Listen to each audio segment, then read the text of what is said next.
Hello everyone. Today we will learn about phrase. A phrase is a group of words which makes some sense but not complete sense. It doesn't have subject and verb. Okay Hindi में इसे वाक्यांश कहते हैं और ये क्या होता है, हमें कुछ बात तो समझाता है पर पूरी बात समझ में नहीं आती है. इसमें कर्ता और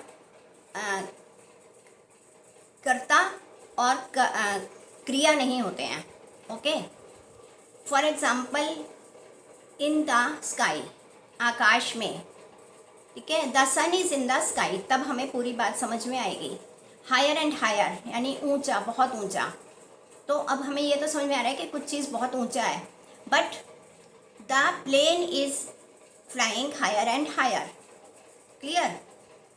तो यहाँ पे अब कुछ ऐसे वर्ड्स होते हैं, ग्रुप ऑफ वर्ड्स ऐसे हैं जो कि नाउन का काम करते हैं, तो उन्हें नाउन फ्रेज कहते हैं. For example a good student works hard regularly. तो यहाँ पे ए गुड स्टूडेंट, ये ग्रुप ऑफ वर्ड्स है बट नाउन का काम कर रहा है. Okay, to win a trophy is my ambition. तो टू विन ए ट्रॉफी क्या आ गया, ग्रुप ऑफ वर्ड्स हो गया, पर ये यहाँ नाउन का काम कर रही है. अब ऐसे ही वर्ब फ्रेज वर्ब का काम करता है.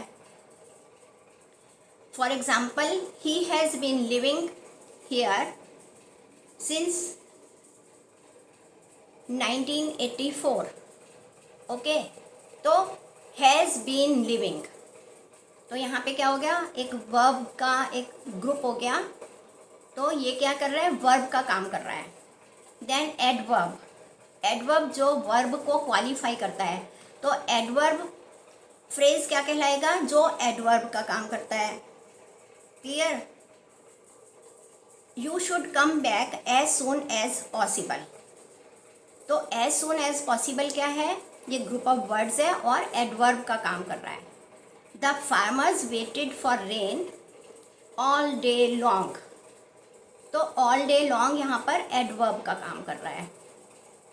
Then adjective phrase, adjective phrase क्या होते हैं, जो एडजेक्टिव का काम करते हैं सेंटेंस में.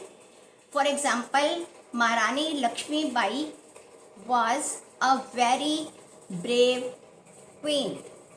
तो यहाँ अ वेरी ब्रेव, ये एडजेक्टिव का काम कर रहा है. ग्रुप ऑफ वर्ड्स एडजेक्टिव का काम कर रहा है. Okay, the girl in the red frock is my cousin. तो girl in the red frock, यहाँ पे ये एडजेक्टिव का काम कर रहा है ये वर्ड्स, तो यहाँ पे ये नाउन है.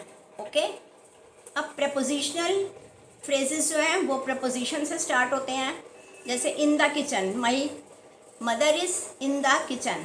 तो इन द किचन क्या हो गया, प्रपोजिशनल फ्रेज हो गया. Clear. The cat is on the table. तो ऑन द टेबल, ये तीनों वर्ड्स जो हैं ये प्रपोजिशनल फ्रेज हो गए. Is it clear? For more some videos on English grammar, please write in your comment box. I will try to make some new videos on the topics given by you.